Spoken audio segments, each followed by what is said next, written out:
Φίλες και φίλοι, συντρόφισσες και σύντροφοι, αγαπητέ Δημήτρη, αγαπητοί δήμαρχοι, αγαπητέ πρώην δήμαρχε και σύντροφε και φίλοι, αγαπητέ Βασίλη, Χρυσούλα, όλοι εσείς που είστε εδώ και είστε και αγαπημένοι μου άνθρωποι, γιατί ξέρετε ότι έχω και μια πολύ στενή και αγαπημένη σχέση και με τη Λάρισα, είναι μεγάλη χαρά η δική μου το ότι βρίσκομαι εδώ μαζί σας και για ένα ακόμα λόγο που τον ξέρει πολύ καλά ο Παναγιώτης, όλοι οι σύντροφοι εδώ, ότι από εδώ, από τη Λάρισα, στις 18 Οκτωβρίου ξεκίνησα τις περιοδίες και την ανακοίνωση υποψηφιότητάς μου για την μεγάλη ευθύνη αλλά και τη μεγάλη τιμή της θέσης του Προέδρου του ΣΥΡΙΖΑ Προοδευτική Συμμαχία, του κόμματός μας. Και ήταν και ηθική υποχρέωση σε μένα να γυρίσω εδώ και να ξαναξεκινήσουμε τη συνεδριακή πορεία. Γι' αυτό και είναι επίσης μεγάλη η τιμή το ότι απευθύνω πλέον σε εσάς από τη θέση του Προέδρου μπροστά στο συνέδριό μας, μπροστά στην υψηλότερη δημοκρατική στιγμή του ΣΥΡΙΖΑ, το συνέδριο της επανεκκίνησης και της αναγέννησης. Και έτσι όπως εξελίσσονται τα πράγματα, είναι ταυτόχρονα και το συνέδριο της επανεκκίνησης της προοδευτικής παράταξης της χώρας μας. Γιατί ο ΣΥΡΙΖΑ Προοδευτική Συμμαχία το τελευταίο εξάμηνο απέδειξε ότι είναι το πιο συνεπές κόμμα στο θέμα των συνεργασιών του προοδευτικού χώρου, ότι μπορεί να ξεπερνάει κομματικούς εγωισμούς, ότι δεν κινείται από προσωπικές επιδιώξεις, αλλά έχει μόνο ένα στόχο: την προοδευτική διέξοδο της ελληνικής κοινωνίας. Δεν είμαστε εδώ μόνο για να αναδεικνύουμε τα στραβά του κ. Μητσοτάκη, και δυστυχώς είναι πάρα πολλά, δυστυχώς για την πατρίδα μας, δυστυχώς για την κοινωνία. Αυτά έτσι κι αλλιώς τα στραβά του κ. Μητσοτάκη τα ξέρουν πολύ καλά οι Έλληνες πολίτες. Τα ξέρετε πάρα πολύ καλά εσείς. Τα νιώθουν στο πετσί τους. Δεν έχουν ανάγκη το ΣΥΡΙΖΑ να τα περιγράψει ξανά και ξανά. Εμείς είμαστε εδώ για να δώσουμε λύση. Για να είμαστε η διέξοδος. Να είμαστε ο καταλήτης, ο επιταχυντής της διεξόδου, ναι, αλλά να αποτελέσουμε τον φορέα, το κόμμα, που είναι απαραίτητος για κάθε πολιτική αλλαγή, γιατί η πολιτική αλλαγή χωρίς τα κόμματα δεν γίνεται, για να μπορέσουμε να ενώσουμε, να υπερβούμε διαφορές και να υπερβούμε και το δικό μας κακό εαυτό και παθογένειες του παρελθόντος. Έχω μια ευθύνη. Η διέξοδος της χώρας μας πρέπει να είναι δημοκρατική και προοδευτική. Αυτή είναι η εντολή που μου δώσατε όταν με εκλέξατε από την πρώτη Κυριακή Πρόεδρο του ΣΥΡΙΖΑ. Αυτή είναι η εντολή που δώσαν τα μέλη του ΣΥΡΙΖΑ σε εμάς, σε όλους όσοι είμαστε εδώ μέσα σε αυτή την αίθουσα, αλλά αυτή είναι και η ανάγκη της κοινωνίας. Και αυτή είναι και μια πατριωτική ανάγκη. Το έχει ανάγκη η πατρίδα μας. Να κάνουμε ό,τι μπορούμε δηλαδή για μια προοδευτική κοινωνία η οποία θα έχει πρώτα απ' όλα ανθρώπινο πρόσωπο. Γιατί δυστυχώς αυτό που ζούμε είναι απάνθρωπο. Να είναι δημοκρατική με θεσμούς. Άρα να είναι αντίστοιχη του ευρωπαϊκού κεκτημένου. Γιατί αυτό που ζούμε είναι πολύ μακριά από την Ευρώπη. Να είμαστε σε μια χώρα η οποία κρατάει τα παιδιά της εδώ. Γιατί δυστυχώς η Ελλάδα διώχνει τα παιδιά της.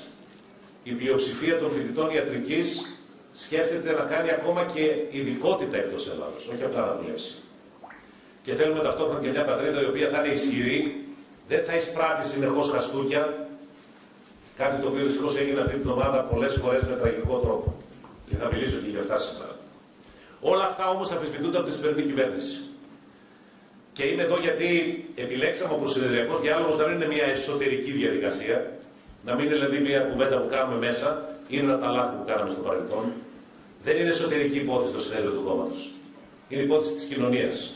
Αυτό κάναμε σήμερα εδώ. Με την κοινωνία μιλήσαμε και αυτό θα συνεχίσουμε να κάνουμε τη Δευτέρα, παραδείγματος χάρη στη Θεσσαλονίκη, όπου εκεί τα θέματα θα είναι η αποκέντρωση, το δημογραφικό και η περιφερειακή ανάπτυξη, που είναι πλέον κεντρικοί πυλώνες της πολιτικής μας αλλαγής. Κατά σύμπτωση δεν έφερες, κύριε Περιφερειάρχα, γιατί είναι πράγματι στην πολιτική μας ατζέντα αυτή η αλλαγή και αυτή η διευρυμένη ανάπτυξη των πραγματικών προβλημάτων. Γιατί τι θέλουμε να κάνουμε ακριβώς αυτό το συνέδριο εμείς? Να ακούσουμε τους δημιουργικούς πολίτες. Δεν απευθυνόμαστε μόνο στους προοδευτικούς και αριστερούς πολίτες. Απευθυνόμαστε σε όλους τους δημιουργικούς πολίτες. Και ξέρετε γιατί? Γιατί οι πολίτες, έτσι όπως έχει απαξιωθεί το σύστημα πολιτικά, όπως κατόρθωσε η οικονομική εξουσία να απαξιώσει την πολιτική, περνώντας νοοτροπίες όλοι οι ίδιοι και τίποτα δεν γίνεται, ακόμα και αυτοί που δημιουργούν δεν βλέπουν απάντηση στην πολιτική και πρέπει να αποκαταστήσουμε μια αξιόπιστη σχέση πολιτών και πολιτικής. Γι' αυτό είναι το ΣΥΡΙΖΑ. Βγαίνει από κλειστά γραφεία, βγαίνει από μικρές προσωπικές ομάδες και απευθύνεται στην κοινωνία για να αλλάξει ο ΣΥΡΙΖΑ, ώστε να αλλάξει και η ελληνική κοινωνία. Χωρίς εγωισμό, αλλά γνωρίζοντας την ιστορική ευθύνη που έχουμε, πρέπει να ανατρέψουμε μια άδικη κατάσταση, μια άδικη πολιτική, γιατί αυτό που επιβεβαίωσα και σήμερα είναι ότι αμφισβητείται και η περιφερειακή ζωή της χώρας. Η περιφέρεια της Ελλάδας αμφισβητείται. Όχι μόνο δημογραφικά και κοινωνικά και αναπτυξιακά και με υποδομές. Και αυτό σημαίνει ότι αμφισβητείται η ζωή, γιατί χωρίς περιφέρεια δεν υπάρχει ζωή στην Ελλάδα. Δεν μπορεί να ζήσει με ένα ή δύο μεγάλα αστικά κέντρα η χώρα μας. Γι' αυτό και απαιτείται ένα προοδευτικό κόμμα να μπει μπροστά και να ανοίξει ένα διάλογο για την προοδευτική προοπτική. Και θέλω να ξεκαθαρίσω ότι αυτή η αλλαγή δεν γίνεται με συμβιβασμούς. Αυτή η αλλαγή είναι μια πολιτική ανατροπή. Πρέπει να το αποφασίσουμε, φίλες και φίλοι. Αυτά που μας στεναχωρούν, αυτά που μας στερούν το αύριο, δεν μπορούμε να τα αλλάξουμε με διαχειριστικές λογικές. Πρέπει να τα ανατρέψουμε. Αυτό έκανε πάντα η αριστερά. Δεν αμφισβητούσε μόνο. Αυτό έκανε πάντα η προοδευτική παράταξη. Ανατροπές. Αυτό πρέπει να κάνουμε και σήμερα. Και αυτό για να το κάνουμε πρέπει να έχουμε αναφορά στην κοινωνία, βασική αλλαγή στο ΣΥΡΙΖΑ και πρέπει να έχουμε ενιαία δράση. Και αυτή είναι μια μεγάλη αλλαγή που χρειάζεται το ΣΥΡΙΖΑ. Δεν υπάρχει σοβαρός πολιτικός οργανισμός που να μην αναφέρεται στην κοινωνία και να μην έχει ενιαία δράση. Για να εμπιστευτεί η κοινωνία λύσεις, πρέπει σε όλα τα επίπεδα και της αυτοδιοίκησης και της πολιτικής να αποδεικνύεις ότι έχεις αναφορά στην κοινωνία. Δεν ζητάς η κοινωνία να έρθει σε σένα. Πηγαίνεις εσύ στην κοινωνία, απαντάς τα δικά της προβλήματα με τις λύσεις που κρίνεις καλύτερες και απαντάς με ενιαίο λόγο και ενιαία δράση. Γιατί σήμερα δυστυχώς η κυβέρνηση και ο κ. Μητσοτάκης τι εκμεταλλεύεται? Μια κοινωνία αποδεκατισμένη από απογοήτευση, αποστράτευση και στους προοδευτικούς πολίτες, συμβιβασμό, μειωμένες προσδοκίες, προπαγάνδα, ρουσφέτη, διαπλοκή, διαφθορά. Αυτή είναι η πραγματικότητα που ζει ο πολίτης. Όταν αυτό το σύστημα εξουσίας φτάνει να επιτίθεται ακόμα και στον πρόεδρο του ΣΥΡΙΖΑ με την προαναγγελία μήνυσης και αγωγής εναντίον μου γιατί εκτελώ τα δημοκρατικά πολιτικά μου καθήκοντα, φαντάζεστε πώς αισθάνεται ο πολίτης? Πόσο μόνος και αδύναμος αισθάνεται? Αυτό θέλει το σύστημα εξουσίας. Να απομονώσει τους πολίτες και μετά είναι τα κλαράκια, ξέρετε, σπάνε πάρα πολύ εύκολα. Και όλα αυτά για ποιο λόγο? Για την καρέκλα, φίλες και φίλοι. Για ένα εκτεταμένο πλιάτσικο που γίνεται σε όλη την Ελλάδα. Αλλά θα έλεγα με έναν τραγικό τρόπο σήμερα μπροστά στα μάτια μας αποκαλύφθηκε και εδώ, στη Λάρισα, στη Θεσσαλία. Ποια είναι η βούληση της κυβέρνησης για τη Θεσσαλία? Επειδή το συζητήσαμε σήμερα. Η βούληση του κ. Μητσοτάκη είναι να χαθεί ο μικρός και μεσαίος κλήρος στη Θεσσαλία και να αμφισβητηθεί η περιουσία των πολιτών και με όρους ιδιοκτησίας. Αυτός είναι ο στόχος της κυβέρνησης. Είναι μια νέα απικιοκρατία, μια νέα κολεγοποίηση της Θεσσαλίας για να κάνουν πάρτι τα καρτέλ. Δεν είναι ξεκάθαρο ότι αυτή είναι η πολιτική που εφαρμόζει ο κ. Μητσοτάκης σήμερα στη Θεσσαλία? Τιμωρεί δύο φορές στη Θεσσαλία. Μία αφήνοντάς την αθωράκιστη στις μεγάλες καταστροφές του Ντάνιελ, του Ηλίας, του Ιαννού, γιατί ήξερε από το σχέδιο διαχείρισης κινδύνου πλημμύρας του ΣΥΡΙΖΑ το 2018 ποιες είναι οι περιοχές πλημμυρικού κινδύνου και πού πρέπει να προειδοποιήσει ή να προετοιμάσει μέσα και αναχώματα. Και μετά η δεύτερη τιμωρία είναι ότι άφησε στον αέρα σχεδόν όλες τις κρατικές πρόνοιες, ενισχύσεις και επιδοτήσεις όπως ακούσαμε σήμερα. Βάζοντας πρώτα απ' όλα στο σχεδιασμό της αποκατάστασης τους Ολλανδούς άριστους. Αυτούς που είχαν εμπειρία στην απικιοκρατία. Έτσι είναι το βιογραφικό της εταιρείας. Και μαθαίνω από δημοσιεύματα ότι ήταν και συνεργάτες πολιτικών στελεχών της Νέας Δημοκρατίας κάποιοι από αυτούς. Αυτό αποκαλύπτεται στο τέλος. Κάναν την κρίση ευκαιρία. Αντί να έρθουν να βοηθήσουν έναν τόπο που ρημάχτηκε με ευθύνη και της κυβέρνησης, ήρθαν εδώ να κάνουν την κρίση ευκαιρία και να ανακοινώσουν ότι το πειραματόζωο ιδιωτικοποίησης του αρδευτικού νερού θα είναι η Θεσσαλία. Με τον ΟΔΙΘ ΑΕ, μια ιδιωτική εταιρεία. Αντί δηλαδή να στηρίξουν με δημόσιες πολιτικές, αφαιρέσαν δημόσιες πολιτικές. Και το κάνουν εδώ. Και αυτό είναι και μια ευθύνη όλων μας. Φορέων, πολιτών, πώς μπορούμε να τους σταματήσουμε. Και των κομμάτων βέβαια, σε κεντρικό πολιτικό επίπεδο και σε τοπικό επίπεδο. Είναι πολλές οι αποδείξεις που είχαμε και σήμερα για την απορρίθμιση του δημόσιου χώρου. Δηλαδή όλης της πολιτιακής, αν θέλετε, λειτουργίας και πυραμίδας.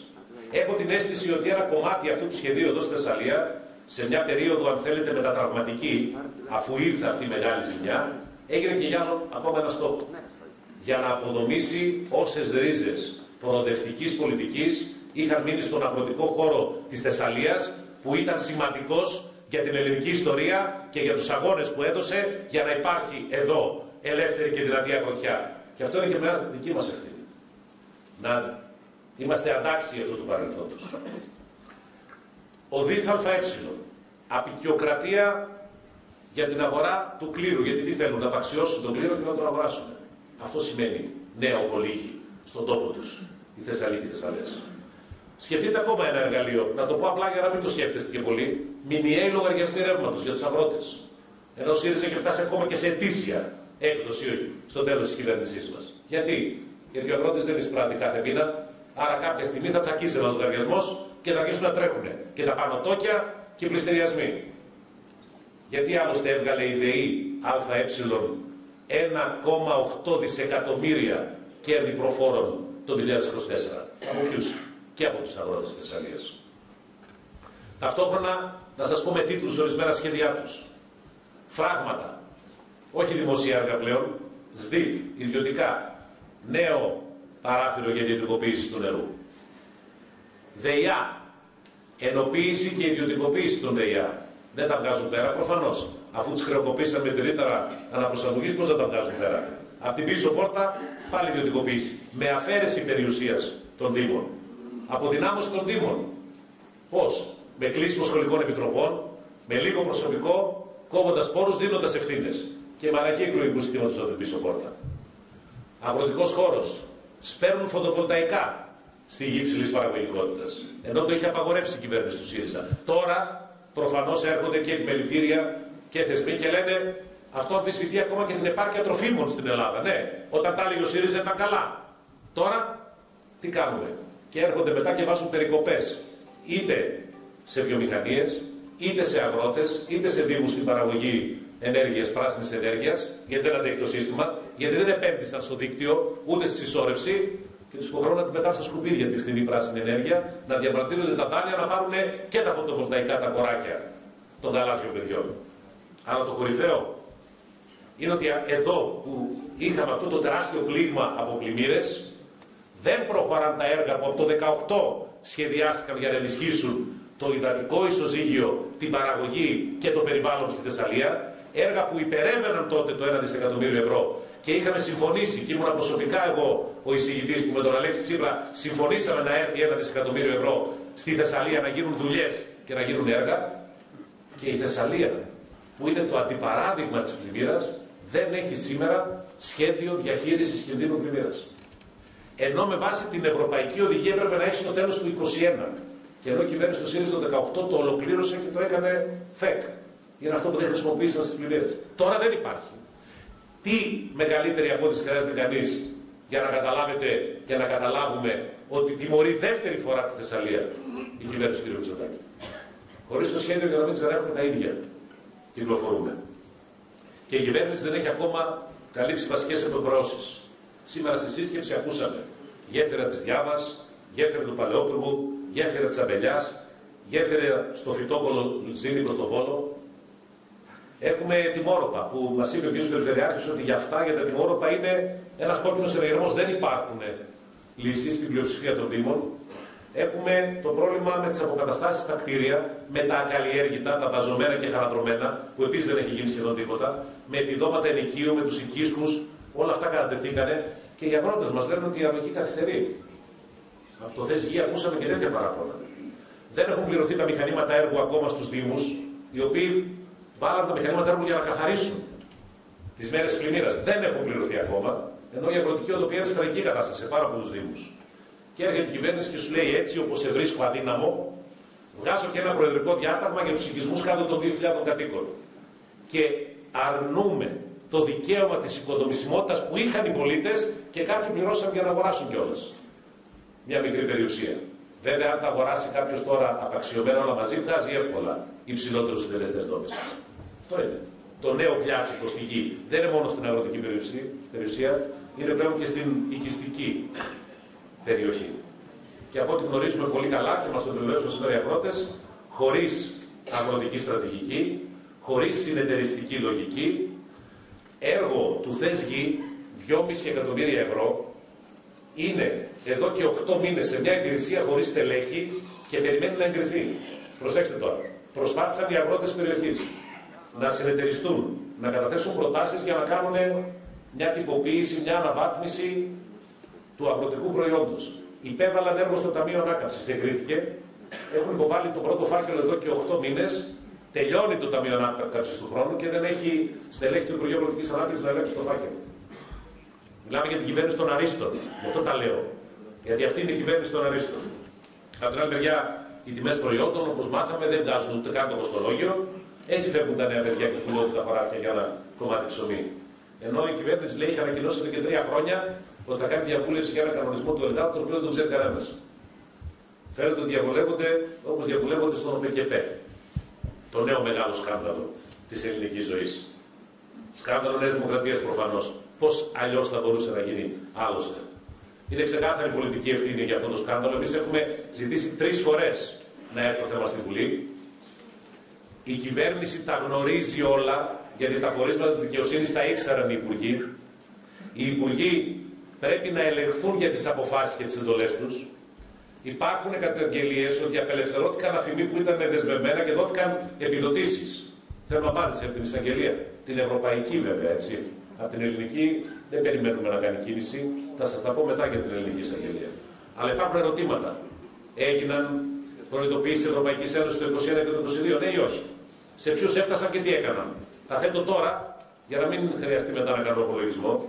Το 2023 η Διευθύντρια Εσωτερικού Ελέγχου ζητούσε έλεγχο. Ξέρετε που τη στείλαν στο πρωτόκολλο, στον ΟΠΕΚΕΠ. Και μιλάμε για δισεκατομμύρια των Ελλήνων αγροτών και αγροτησών. Από το 2024 έχουμε δημοσιεύματα ότι υπάρχουν 100 παραγωγή σε έλεγχο, αλλά οι υπουργοί δεν έδωσαν τα αυτή τους. Μπήκαμε σε επιτήρηση και όλα αυτά ενώ μέσα στο χρέος η κυβέρνηση του ΣΥΡΙΖΑ είχε καταφέρει να πληρώνονται όλες οι επιδοτήσεις στην ώρα τους και να κάνει ο αγρότης το κουμάντο του. Τώρα με την κυβέρνηση των Αρίστων δεν υπάρχει κάτι τέτοιο. Έτσι δεν μπορεί να υπάρχει προγραμματισμός. Μαθαίνω ότι οι περσινές αιτήσεις να κλείσουν την άνοιξη, κλείσαν το φθινόπωρο. Κάποιοι προτείνουν και μετά από το παράθυρο.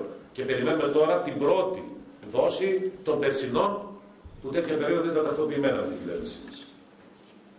Εδώ θέλω να σας πω ότι για μας είναι απαράδεκτη η πρόταση να πάει στην ΑΔΕ ο ΟΠΕΚΕΠ. Δηλαδή θα πάει σε έναν μηχανισμό φορολογικό που έχει φοροεισπρακτικές υποχρεώσεις. Η πολιτική του σχεδιασμού των επιδοτήσεων και η διάθεση των ενισχύσεων με τεχνοκρατικά εργαλεία του αγροτικού χώρου. Αδιανόητα πράγματα. Και σε όλα αυτά βέβαια η ελληνική δικαιοσύνη άφαντη. Δηλαδή περίμενε η ελληνική δικαιοσύνη να έρθει η Ευρωπαϊκή Εισαγγελία εδώ. Δεν ήταν παραβίαση εθνικών νόμων όλο αυτό που γινόταν? Δηλαδή αν υπάρχει αδιαφάνεια και διαφθορά, δεν είναι παραβίαση του ελληνικού δικαίου? Σήμερα έβγαλε μια ανακοίνωση ότι είναι παραβίαση του ευρωπαϊκού δικαίου. Δηλαδή στην Ελλάδα ήταν όλα νόμιμα. Εγώ αυτό ρωτάω. Γιατί έχουμε φτάσει να χάσουμε και τη βασική λογική στην Ελλάδα. Ρωτώ, ήταν όλα νόμιμα για την Ελλάδα όλο αυτό που γινόντουσαν και έπρεπε να έρθει η Ευρωπαϊκή Εισαγγελική Αρχή να κάνει έρευνα για δισεκατομμύρια? Γιατί οι μόνοι οι οποίοι δεν είχαν αναδείξει το σκάνδαλο ήταν η ομάδα αλήθειας. Όλοι οι άλλοι είχαν μιλήσει γι' αυτό. Να λέμε την αλήθεια. Γιατί η ομάδα αλήθειας μόνο αλήθεια δεν λέει. Να βγαίνουν εύκολα συμπεράσματα. Όμως δυστυχώς οφείλω και εγώ να πω ότι το πλάνο τους είναι να πουληθεί η Θεσσαλία σε φάντς. Και βρίσκουν τη Θεσσαλία σε μια δύσκολη στιγμή και αυτό απαιτεί μια κοινωνική συμμαχία.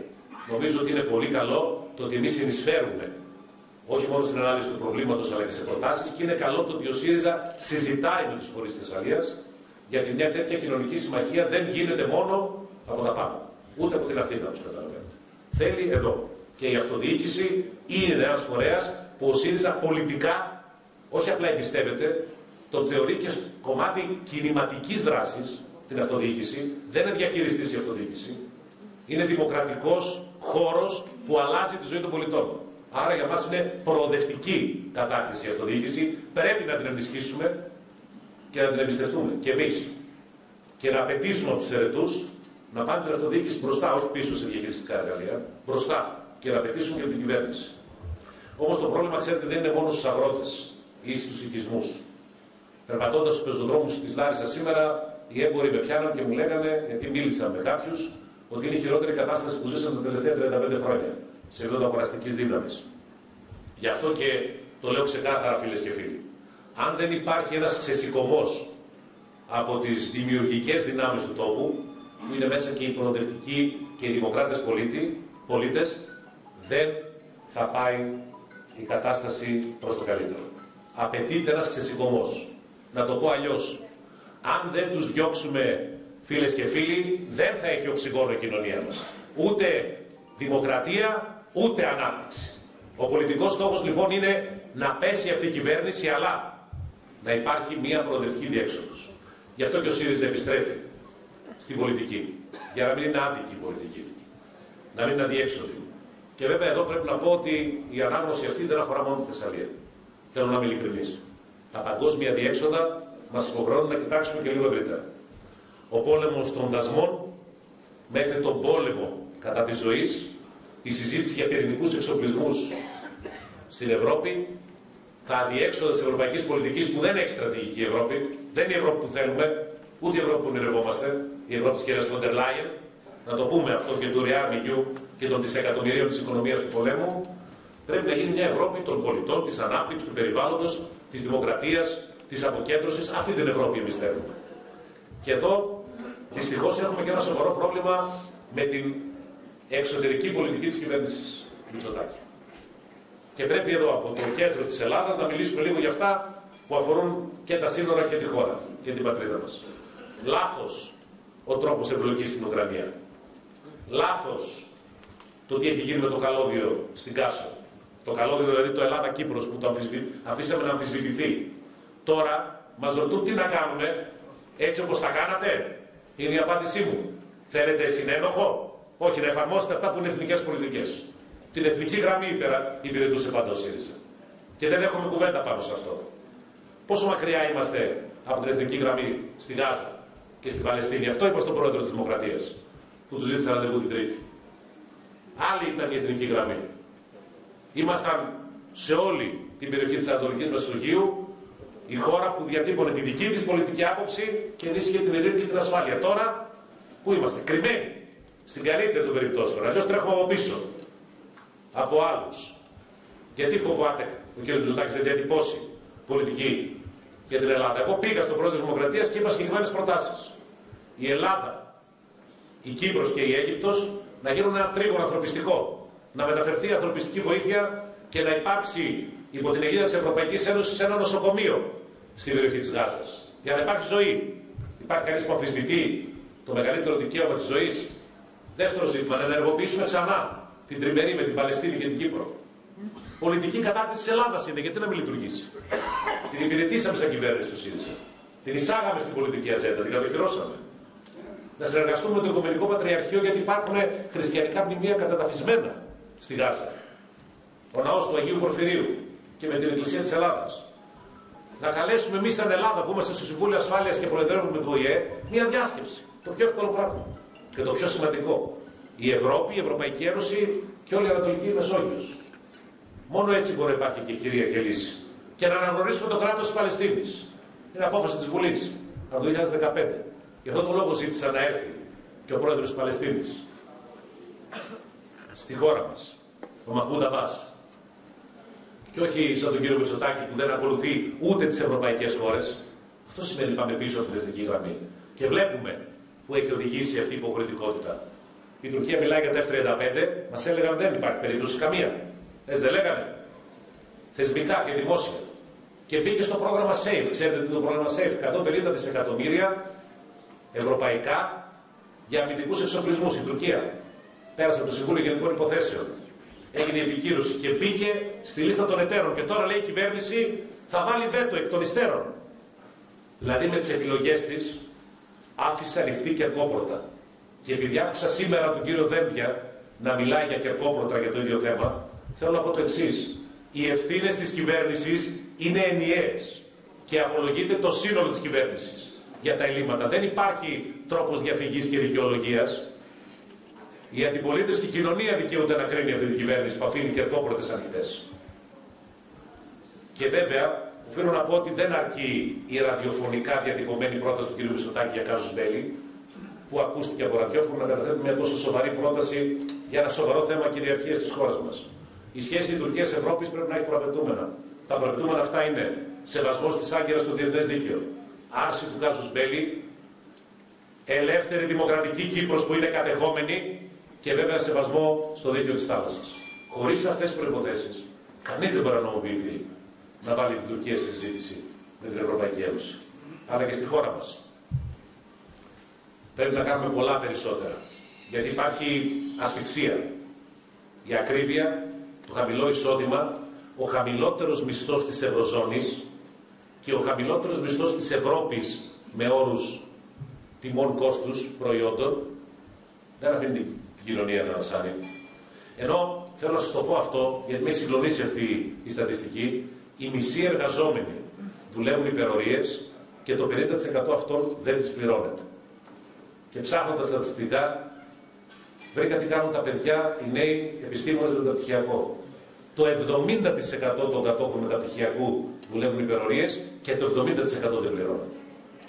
Πώς θα μείνουν τα παιδιά στην Ελλάδα, οι νέοι επιστήμονες. Και απέναντι σε αυτή την κατάσταση τι έχουμε.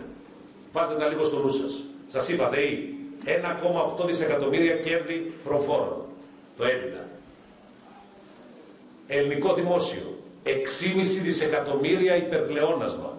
Πάνω δηλαδή από αυτά που είχε προγραμματίσει να εισπράξει, και ενώ υπήρχε ήδη ένα πλεόνασμα να μαξιλάρει 5 δισεκατομμυρίων στον προϋπολογισμό. Σε όρους κόστους λειτουργίας δημοσίου είναι 11,5 δις το πλεόνασμα. Το υπερπλεόνασμα είναι 6,5 δις. Διαιρέστε το. Με τα 3 εκατομμύρια νοικοκυριά να δείτε κάθε νοικοκυριό πόσο χρεώθηκε από τον κύριο Μητσοτάκη. Και ταυτόχρονα τα καρτέλ κάνουν πάρτι. Τράπεζες. 4,7 δισεκατομμύρια κέρδη.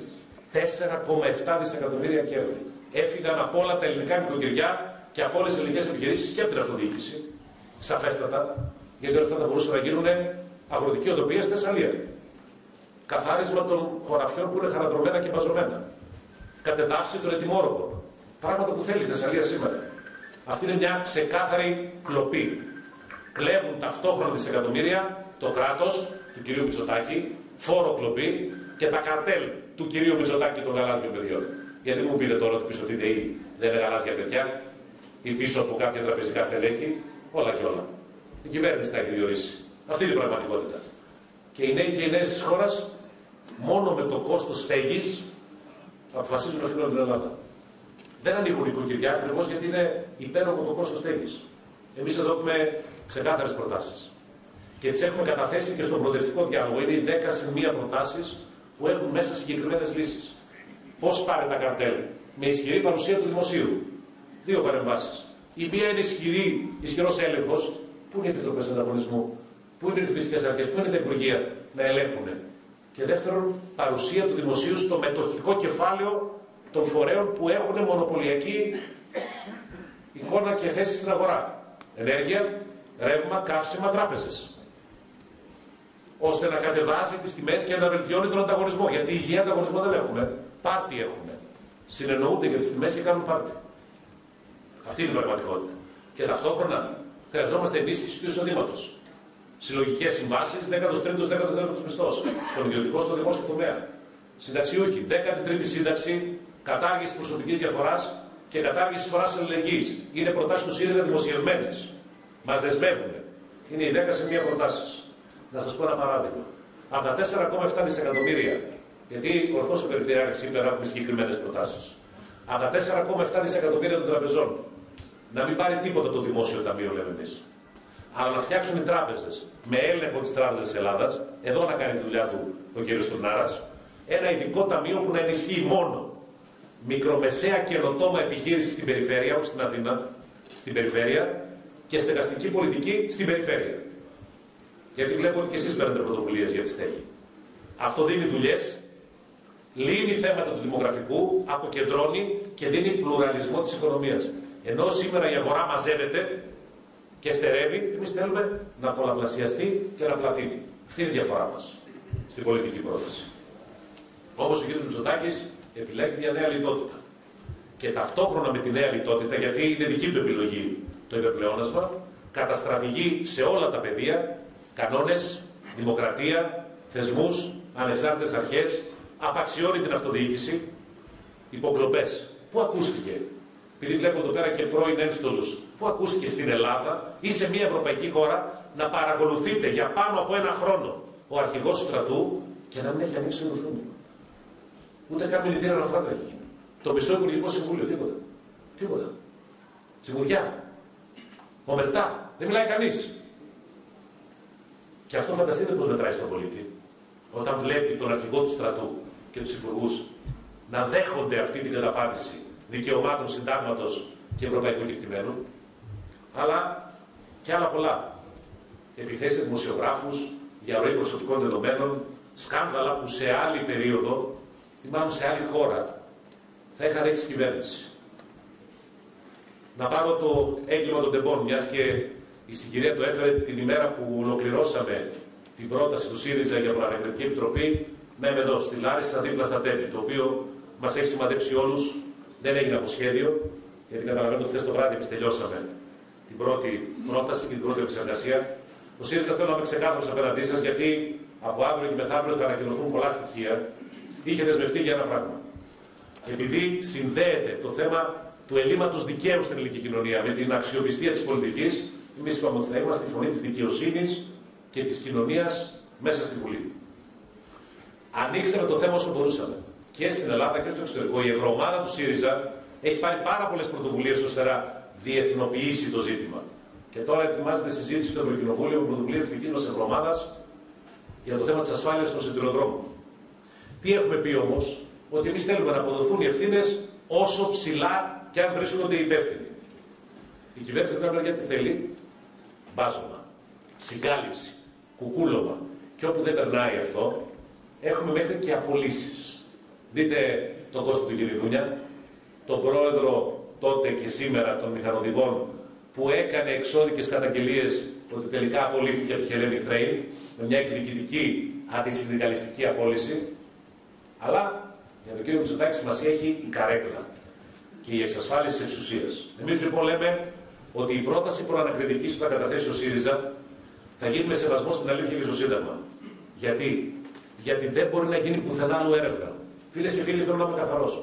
Αν δεν καταθέσουμε πρόταση προανακριτικής για πολιτικά πρόσωπα, τώρα που ήρθε ενιαία ειδικογραφία μαζί με τον μπάζωμα στη Βουλή, γιατί με απόφαση και βούλευμα του Δικαστικού Συμβουλίου είναι ενιαία ειδικογραφία, δεν θα υποβληθεί ποτέ ξανά. Άρα έχουμε μια ιστορική ευθύνη όλοι.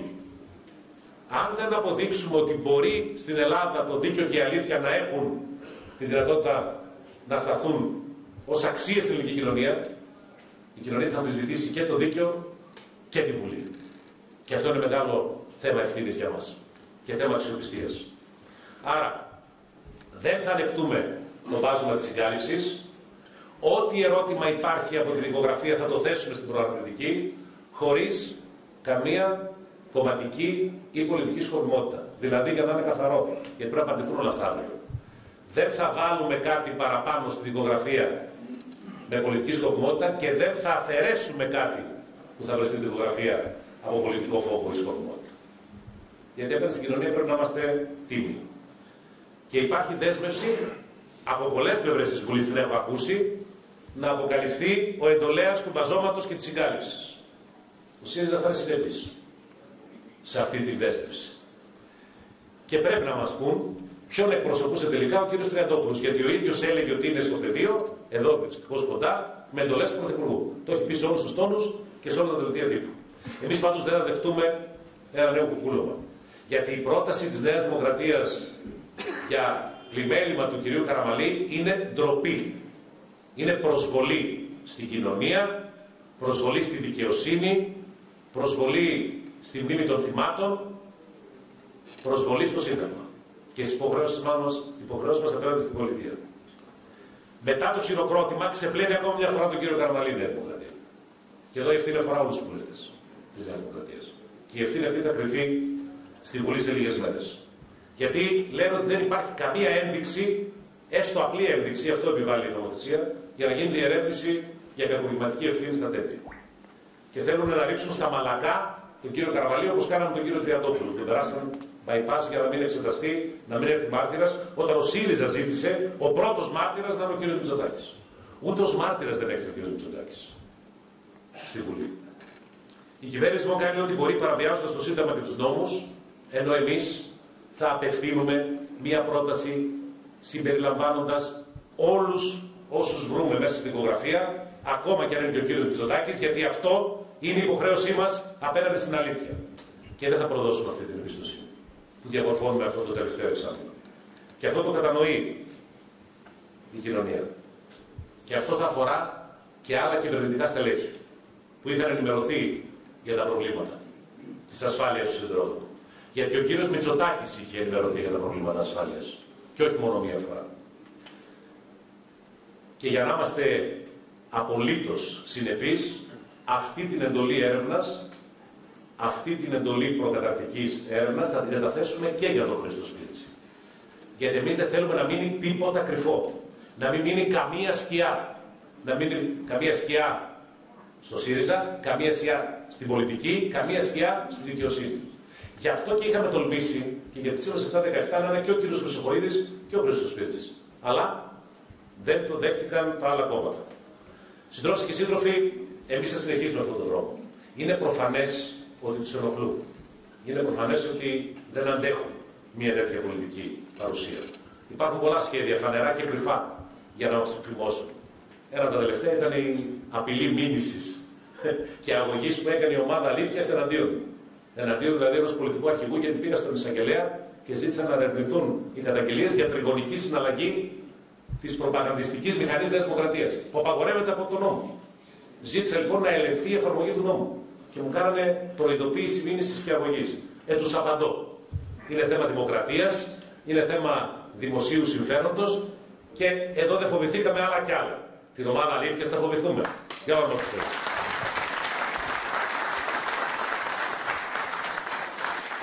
Όμως, φίλες και φίλοι, όλα αυτά που σας περιέγραψα δημιουργούν πολύ μεγάλες απαιτήσεις και σε εμάς, για να λέμε την αλήθεια.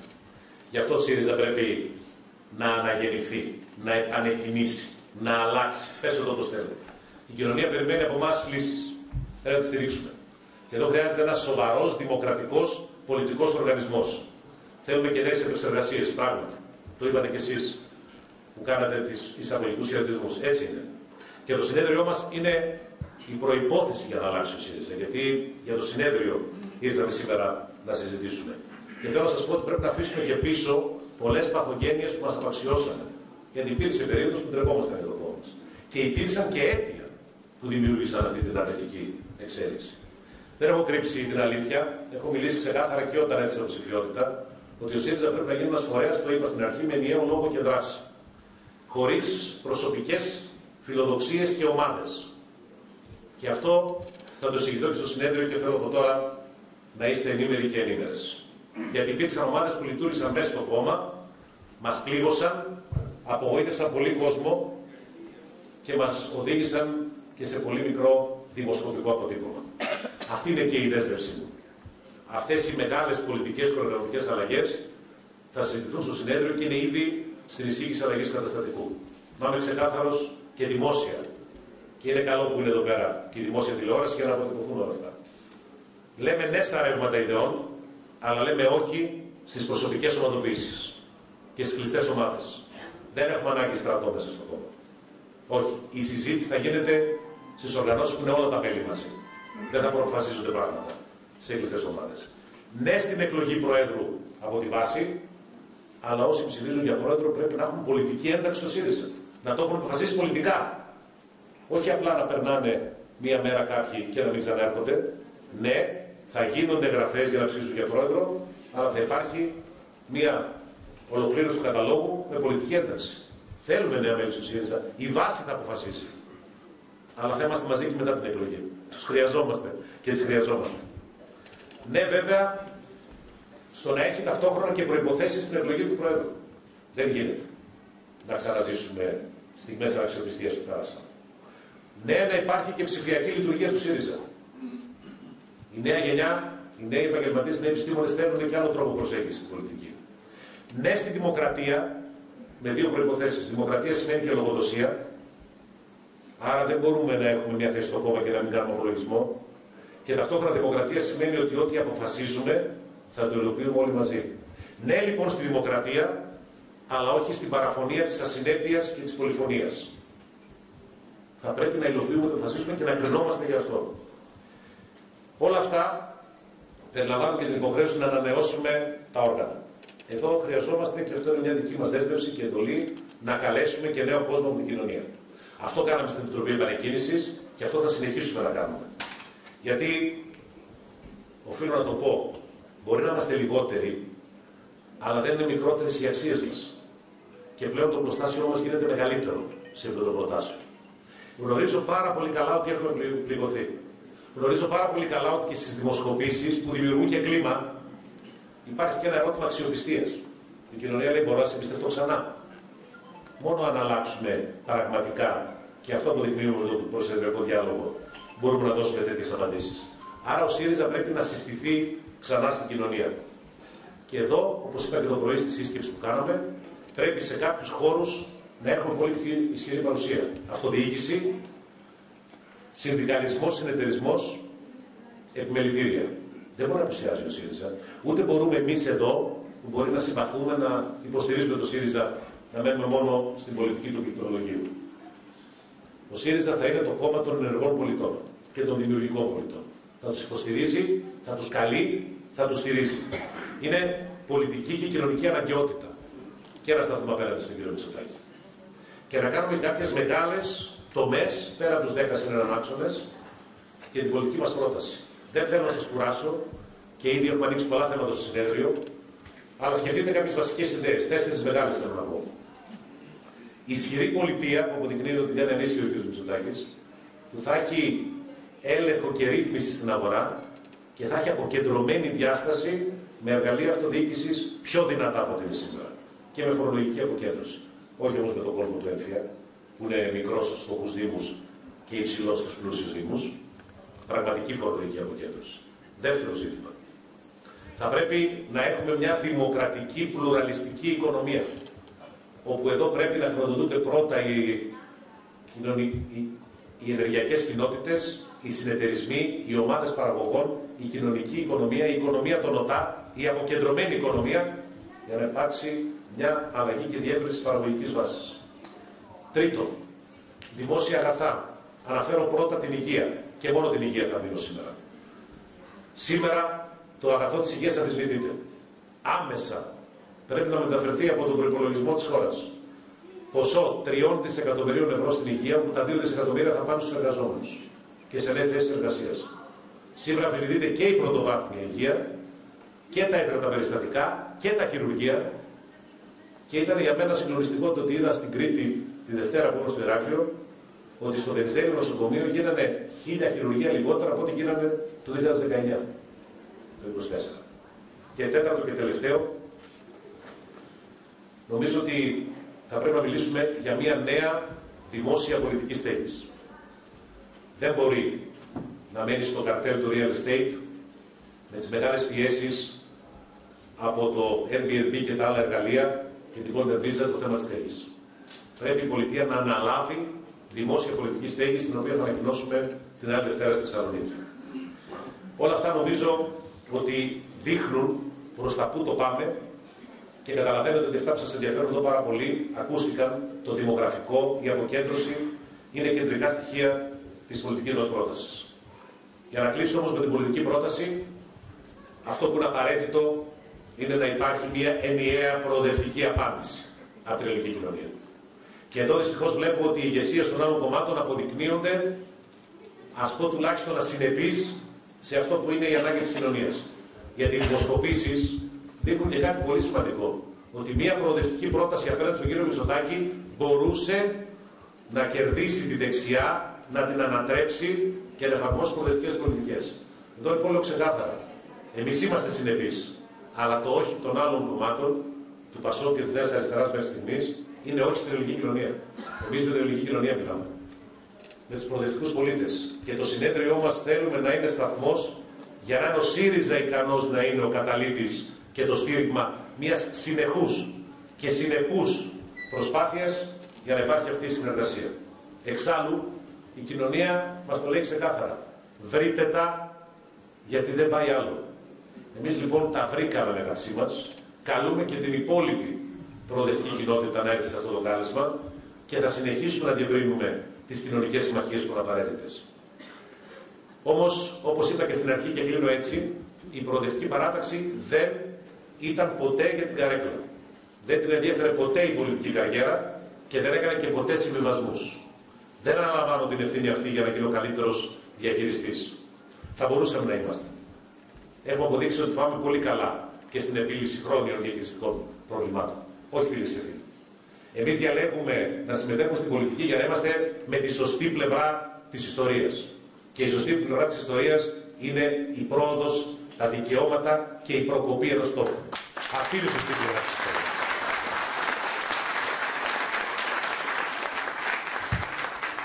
Δυστυχώς σήμερα ζούμε σε μια πολιτική κατάσταση που η πολιτική θεωρεί ότι το κράτος είναι λάφυρο. Ότι μπορεί να κάνεις κουμάντο σε ένα λαό ταλαιπωρημένο από μνημόνια και απολυτότητα, δίνοντας ρουσφέτια, επιδόματα και ξεπουλώντας κομμάτι-κομμάτι και τη δημόσια και την ιδιωτική περιουσία. Αυτό που έχουμε όμως τότε δεν είναι δημοκρατία. Είναι καθεστώς.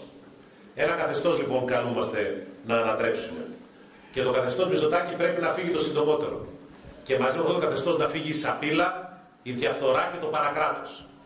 Γιατί οι Έλληνες και οι Ελληνίδες έχουν βαθιά μέσα τους ριζωμένα τα δημοκρατικά στοιχεία και χαρακτηριστικά της πολιτικής μας παράδοσης.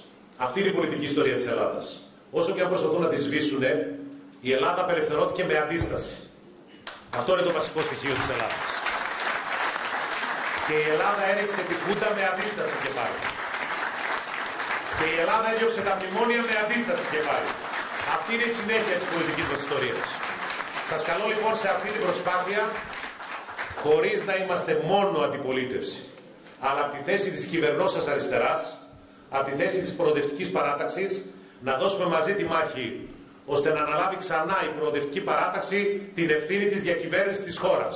Γι' αυτό καταθέτουμε πρόταση προοδευτικής διεξόδου. Γιατί μας ενδιαφέρει να αλλάξουμε τη ζωή των Ελλήνων και των Ελληνίδων. Έφτασε η ώρα λοιπόν να ακουστούν οι πολλοί. Στο συνέδριό μας πρέπει να καταθέσουμε τη ρητή μας δέσμευση. Ο ΣΥΡΙΖΑ επιστρέφει στην πολιτική, η πολιτική επιστρέφει στην αξιοπιστία, η προοδευτική παράταξη της Ελλάδας είναι πάλι όρθια. Σας ευχαριστώ πολύ.